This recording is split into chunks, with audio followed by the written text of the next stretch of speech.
Nous continuons d'ajouter des effets sur notre image, et cette fois-ci, nous allons nous intéresser à un autre effet photographique très répandu dans le monde de la photo, qui est l'effet de vignettage.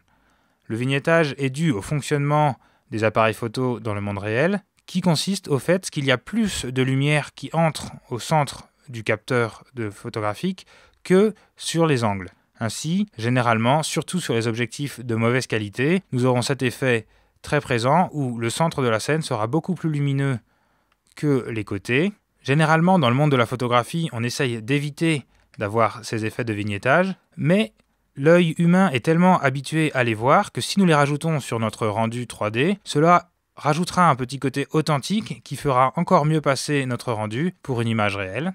Pour cela, nous partons du fichier postprod set.blend et à la fin de notre arbre nodal, ici, après le mix correspondant au filtre passe haut, nous allons rajouter cet effet de vignettage. Pour cela, nous allons également utiliser un effet très astucieux sur les nodes. Nous allons utiliser une node Shift A, Distort, et nous allons choisir Lens Distortion. Je relie l'entrée de Lens Distortion à la dernière sortie du dernier nœud, et je relie le résultat ici à mon viewer avec CTRL-SHIFT-clic gauche. Ici, je vais choisir un Distort égal à 1, et je vois que comme cela, j'ai un bel effet ovale, et je vais pouvoir utiliser cette information d'ovale pour isoler ces coins de mon image qui seront noirs, et au centre, je vais faire en sorte qu'ici, ce soit complètement blanc.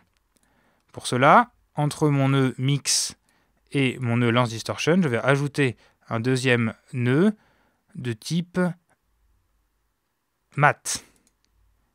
Ici, comme ceci, j'intercale mon nœud entre le Mix et le Lens Distortion, et je peux ici effectuer des opérations mathématiques sur tous les pixels de mon image, des opérations basiques, comme ici l'addition. J'ai ajouté une valeur de 0,5. Si je fais 1, je me retrouve alors avec une image complètement blanche, exactement ce que je recherche. Je peux cliquer sur l'option Clamp pour m'assurer que je n'ai uniquement des pixels blancs et pas de valeur supérieure à 1. Je vais maintenant flouter légèrement cet ovale, car pour l'instant, si nous ajoutons ici l'ovale comme ceci, nous aurons vraiment une zone très blanche au centre, et puis sur le côté, nous verrons les angles. Pour cela, je vais flouter, toujours avec le même nœud de flou qui est Blur, que je rajoute ici. Je vais utiliser le Fast Gaussian comme type de flou, qui me permettra juste d'accélérer un tout petit peu les opérations de floutage. Je passe en mode relatif, Y, et je vais faire un floutage de 25% et 25%. Comme ceci. Ici, on voit qu'on a vraiment une zone de netteté au centre, et sur les côtés, nous avons cet effet assombri qui correspond au vignettage. Il ne nous reste plus qu'à faire refusionner cet effet sur l'image originale, qui est ici. Pour cela, je vais rajouter un nœud Color Mix, comme ceci. En première entrée, je mets l'image originale. En deuxième entrée, je mets mon nœud avec le vignettage. Je vais changer le mode de fusion ici en mode Multiply.